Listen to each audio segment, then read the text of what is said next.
तो दोस्तों आज मैं एक्सप्लेन करने वाला हूँ एक sacrificial psychological horror German movie को जिसका नाम है निक्स, जिसका मतलब होता है नथिंग। उम्मीद करता हूँ कि आपको इसका कॉन्सेप्ट अच्छा लगेगा और ये वीडियो आप एंड तक जरूर देखिएगा क्योंकि ढेर सारी थियरीज वगैरह हैं। तो चलिए अब बिना किसी देरी के चलते हैं सीधा वीडियो की तरफ। तो मूवी की स्टार्टिंग में हम टेसा और जैक नाम के एक भाई बहन को खेलते हुए देखते हैं, जिनके बीच में आकर उनकी मॉम उनको ट्रिप के लिए रेडी होने के लिए कहती है। जिसके बाद में दोनों भाई बहन ट्रिप के लिए अपने फेवरेट चीजें पैक करने लगते हैं। अब टेसा बेसमेंट के अंदर जाती है जहां पर एक बेसबॉल बैट उठाते हुए उसके पीछे एक गोस्ट पड़ जाता है और टेसा उसको देखकर डरते हुए मॉम चिल्लाते हुए भागने लगती है। और तभी हमको पता चलता है कि वो गोस्ट नहीं बल्कि टेसा का दूसरा भाई लूकस है जो कि उसको डरा रहा था। अब सभी लोग ट्रिप पर निकल जाते हैं जहां पर जैक ने अपने साथ एक कैमरा भी लिया हुआ था और वो वहां पर सब कुछ रिकॉर्ड कर रहा था। अब सब अपनी ट्रिप एंजॉय करने लगते हैं और खेलते हुए टेसा और लूकस के बीच में झगड़ा हो जाता है, जिसकी वजह से लूकस बॉल को पास की ही रिवर में फेंक देता है और टेसा को उसको लाने के लिए बोलता है। अब तभी इन तीनों के डैड यहाँ पर इनको खाना खाने के लिए बुला लेते हैं और सब खाना खाने चले जाते हैं। और उस समय मौसम भी थोड़ा बदलने लगता है और जैक को पेड़ों के अंदर किसी के होने का एहसास होता है, जिसके बाद वो ये बात अपने डैड को बताता है। अब उसके डैड वहां पर जाकर देखते हैं और उनको पता चलता है कि वहां पर एक आदमी अपना रास्ता भूल गया था।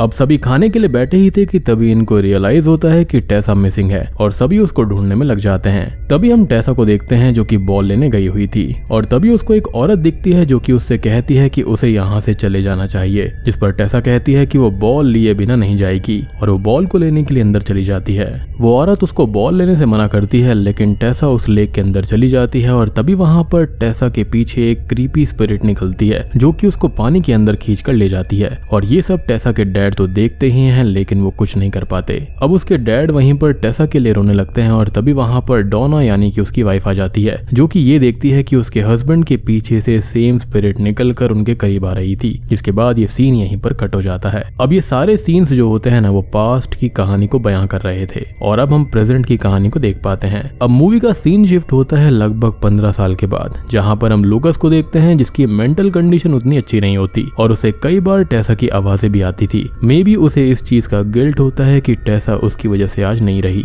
अब आज से 15 साल पहले उस पर्टिकुलर हादसे में हुआ ये था कि टेसा और उसके फादर दोनों ही नहीं रहे थे, जिसका काफी बड़ा झटका डोना को लगा था और इसी वजह से उसको ऐसा लगता था कि टेसा अभी भी जिंदा है और वो टेसा के रूम को हमेशा साफ सुथरा रखा करती थी। खैर अब लूकस का भाई जैक अपने एक फ्रेंड से बातें कर रहा होता है, जिस दौरान हमको पता चलता है कि जैक अनमैरिड है लेकिन लूकस शादीशुदा था, लेकिन उसकी मैरिड लाइफ भी कुछ अच्छी खासी नहीं चल रही थी। अब लूकस का भाई जैक जोई को लेने जाता है जो कि लूकस की बेटी थी और अपनी मॉम स्टेफी के साथ में रहा करती थी। और अब स्टेफी एक स्मोकिंग और ड्रग एडिक्ट भी होती है, साथ ही साथ उसका बॉयफ्रेंड भी होता है, यानी कि यहाँ पर वो लूकस को खाली पैसे के लिए इस्तेमाल कर रही थी, basically child support etcetera etcetera. In fact एक और इंटरेस्टिंग चीज कि उसको अपनी बेटी जोई बिल्कुल पसंद नहीं थी। इनफैक्ट उसको लूकस भी पसंद नहीं था। इनफैक्ट यहाँ पर एक चीज और थी कि जैक भी स्टेफी को हर समय पैसे भेजता था जिससे कि वो जोई का ख्याल रख सके, लेकिन वो ऐसे बिना किसी रीजन के जैक से पैसे मांग लिया करती थी और जैक को देना भी पड़ता था। लेकिन अल्टीमेटली वो उसको अपनी बेटी पे इस्तेमाल नहीं करती थी बल्कि मजे लेने के लिए और ड्रग्स करने के लिए इस्तेमाल करती। अब जैक जोई को घर लेकर आता है क्योंकि आज टेसा का बर्थडे होता है और उनकी मदर डोना टेसा के बर्थडे को हर साल मनाया करती थी क्योंकि उसे उसकी मौत का गिल्ट होता है, लेकिन वो ये भी मानती थी कि वो अभी भी जिंदा है। खैर अब इस बर्थडे पार्टी के अंदर जैक, लूकस, जैक की फ्रेंड लिज होते हैं और पार्टी शुरू होती है। अब जैसे ही यहाँ पर पार्टी स्टार्ट होती है डोना टेसा के लिए क्लैप करने लगती है और हैप्पी बर्थडे गाने लगती है, लेकिन तभी लूकस गुस्सा हो जाता है क्योंकि उसे पसंद नहीं था कि टेसा के ना होते हुए भी उसका बर्थडे मनाया जा रहा था और वो केक को फेंक देता है, जिसकी वजह से लूकस और उसकी माँ के बीच में झगड़ा हो जाता है और डोना गुस्से में लूकस को अपने घर से निकल जाने के लिए कहती है।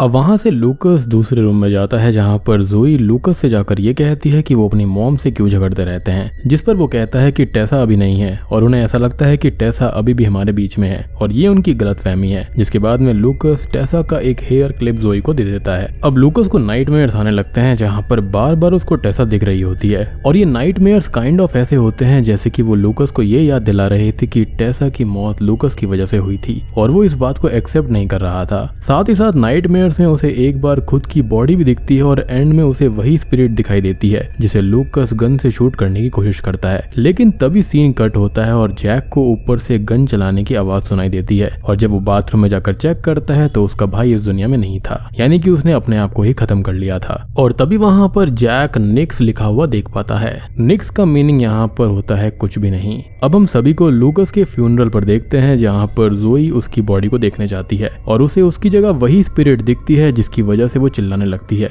लेकिन जब दूसरे ही पल वो देखती है तो वहां पर उसी की बॉडी थी। अब तभी वहां पर लूकास की बीवी स्टेफी भी आई हुई थी, लेकिन वो इतनी बेशर्म थी कि वो अपने बॉयफ्रेंड के साथ में वहां पर आई थी और वो जैक को कहती है कि वो जोई को भी अपने पास ही रख ले, जिसके बाद में वो उससे पैसे मांगने लगती है। लेकिन इस बार जैक मना कर देता है क्योंकि जब उसका भाई ही नहीं रहा तो उससे क्या रिश्ता। जिसके बाद वो गुस्से में अपने बॉयफ्रेंड के साथ वहां से चली जाती है। अब हमको ये पता चलता है कि डोना को काफी सारी मेडिसिन डॉक्टर ने प्रिस्क्राइब करी हैं, लेकिन वो उनको खाती भी है और उसके दिमाग से ये बात नहीं निकलती कि उसका हस्बैंड और टेसा इस दुनिया में नहीं रहे।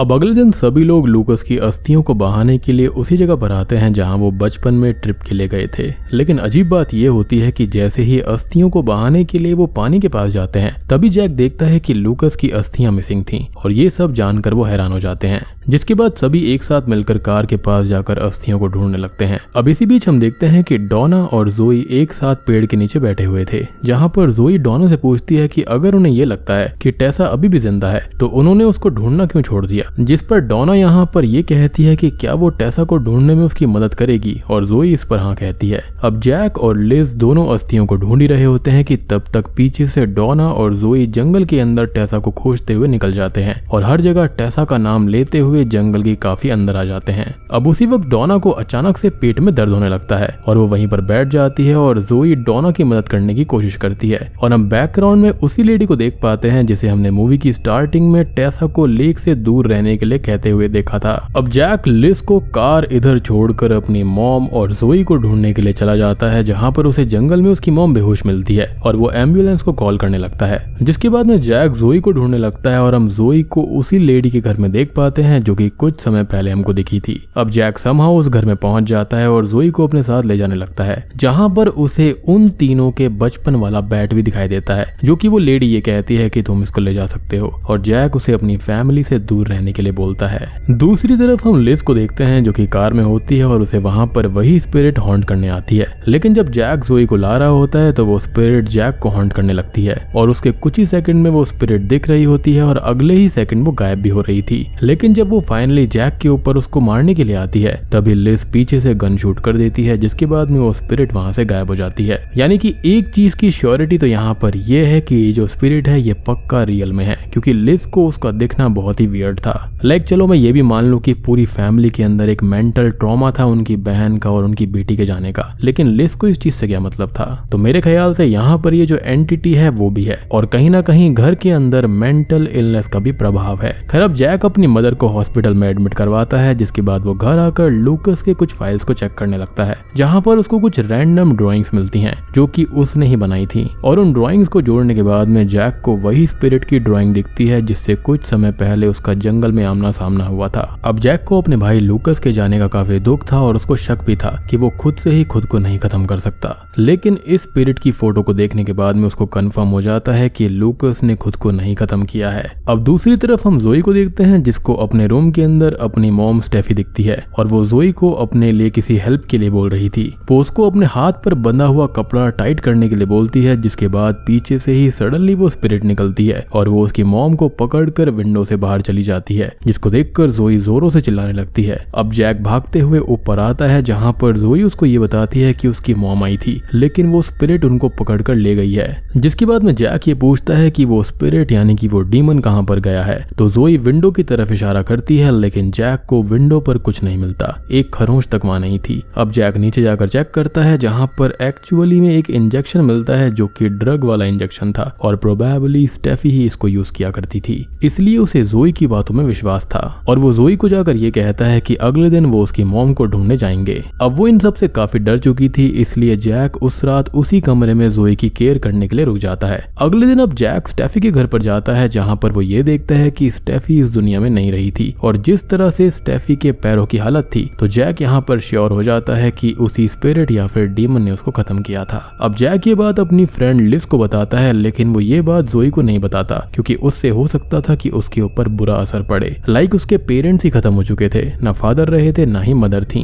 अब जैक यहाँ पर अपने भाई से रिलेटेड कुछ ड्रॉइंग्स लिज को दिखाता है और कहता है कि इन सब पर निक्स लिखा हुआ है, जो कि उस स्पिरिट का नाम है, जिस पर लिज कहती है लेकिन निक्स का मतलब जर्मन में कुछ भी नहीं होता, यानी कि नथिंग। और जब नेक्स्ट सेकंड जैक उन ड्राइंग्स को वापस देखता है जो कि लिज को दिखा रहा था, वो वापस से प्लेन पेपर्स बन जाते हैं। जी हाँ, यानी कि वहां पर कुछ भी नहीं था। तो देखो, अब यहाँ पर दो चीजें हो सकती हैं, या तो इनकी पूरी फैमिली के अंदर अपनी बेटी या फिर अपनी बहन के जाने का ट्रॉमा है और अपने फादर के खत्म होने का भी। तो शायद से लिज को एक स्पिरिट का दिखना यहाँ पर खाली उसकी ही एक सोच हो सकती है। वहां पर शूट करना वगैरह सब कुछ यहाँ पर उसकी खुद की सोच होगी, यानी कि जैक की। अब बात करें कि लूकस की बेटी को ये सब क्यों दिख रहा था, तो वो भी तो उन्हीं की फैमिली का पार्ट थी, तो हो सकता है कि उसके अंदर भी ये ट्रेट्स होंगे। अब आप ये कहोगे कि यहाँ पर उसकी मदर स्टेफी कैसे मारी गई, तो हो सकता है कि वो ड्रग एडिक्ट थी और शायद से उसने ओवरडोज कर लिया होगा और शायद से ये चीज यहाँ पर उसकी बेटी को फील हो गई होगी।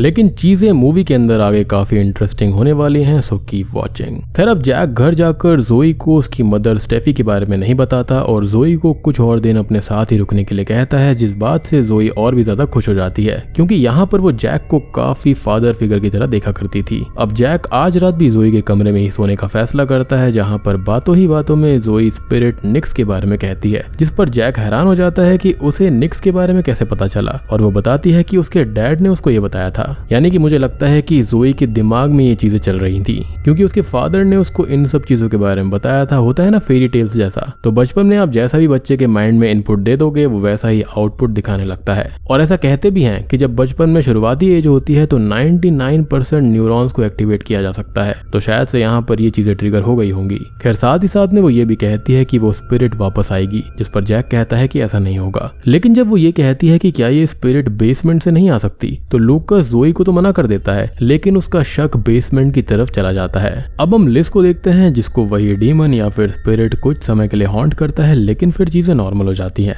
दूसरी तरफ जैक बेसमेंट में जाकर वो सीमेंट बॉक्स तोड़ने लगता है, जिस पर उन तीनों भाई बहन के पाम का प्रिंट होता है। जैक उस बॉक्स को तोड़कर उसमें से अपना पर्सनल बॉक्स निकालता है, जिसके अंदर उन तीनों के बचपन की काफी सारी चीजें थी और वही वीडियो टेप भी था जिसे जैक ने बचपन में रिकॉर्ड किया था। अब जैक उस वीडियो टेप को लेकर लिज के पास में जाता है और दोनों मिलकर उस वीडियो को देखने लगते हैं, लेकिन वीडियो के बीच में ही जैक को अजीब से विजन्स आने लगते हैं और वो वीडियो टेप थोड़ा समय चलने के बाद में स्टैटिक हो जाता है, जिसके बाद में जैक खुद उस जगह पर जाकर फिर से सब कुछ जानने का फैसला करता है। अब लिज इस चीज के लिए जैक को रोकती है, लेकिन फिर भी जैक उसकी बात ना मानकर वहां पर आ जाता है। अब वहां पे पहुंचने के बाद में जैक अपने रिकॉर्डर को ऑन करके सब कुछ रिकॉर्ड करने लगता है, जिसके अंदर उसको पास्ट की चीजें रिकॉर्ड होते हुए दिखाई देती हैं और ये एक बहुत ही अच्छी ट्रिक है यहाँ पर पास्ट के मोमेंट को दिखाने के लिए। और उसे वहां पर अपने बचपन का टाइम दिखता है, यानी कि वो टाइम में पीछे चला गया था। लेकिन क्या ऐसा रियल में था या फिर खाली ये एक डायरेक्शन की आर्ट है पास्ट को दर्शाने के लिए? खैर, अब जैक जो कुछ रिकॉर्ड कर रहा था वो सब उसके बचपन की चीजें ही रिकॉर्ड हो रही थी।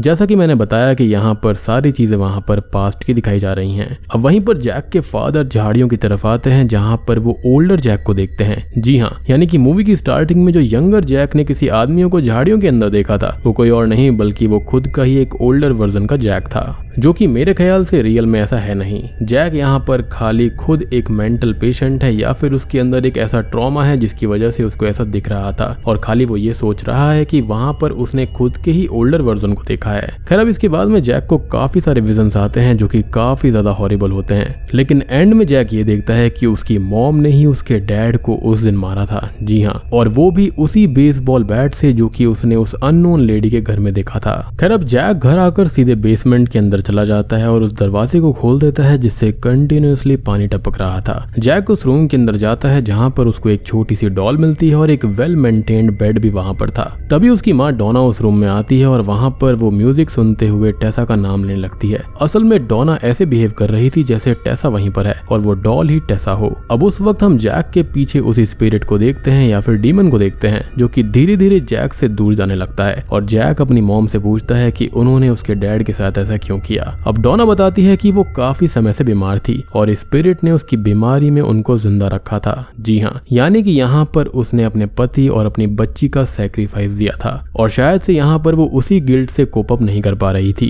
वो ये कहती है कि काफी सारे सैक्रिफाइसेस हो चुके हैं, लेकिन एक आखिरी सैक्रिफाइस बाकी है जिसके लिए वो स्पिरिट जोई को मार देगा। यानी कि अब उसकी नजर जोई के ऊपर थी और तभी जैक सीढ़ियों की तरफ देखता है तो उसे वो डीमन जोई के रूम की तरफ जाते हुए दिखता है। यानी कि अब तक हमारी मेंटल इलनेस वाली बात 100% ऑलमोस्ट कंफर्म थी, लेकिन अब यहाँ पर ये दोनों चीजें 50-50 हो गई हैं। यहाँ पर डीमन भी है, सैक्रिफाइस भी है, लेकिन मेंटल इलनेस का भी एक हिस्सा है। तो यहाँ पर इनकी मदर डोना ने खुद को ठीक रखने के लिए अपनी बच्ची और अपने पति की बलि चढ़ा दी थी। बात करें उस अननोन लेडी की, वो कौन थी स्टार्टिंग में या फिर अभी कौन थी, तो मेरे ख्याल से उसके साथ भी ऐसा कुछ ना कुछ हुआ होगा और उसने पक्का इस डीमन से कोई ना कोई डील करी होगी, लेकिन वो जानती थी कि इसकी कीमत कितनी बड़ी होती है और इसलिए ही वो वहां पर लेक के अंदर जाने से उसको रोक रही थी। और मेरे ख्याल से वो जो लेक है वो किसी दूसरे डायमेंशन का ही पार्ट है। खैर, अब जैक वहां से भागकर जोई के रूम में जाता है जहां पर वो डीमन उसको इंजर्ड कर देता है, लेकिन तभी वहां पर उसकी मॉम डोना आ जाती है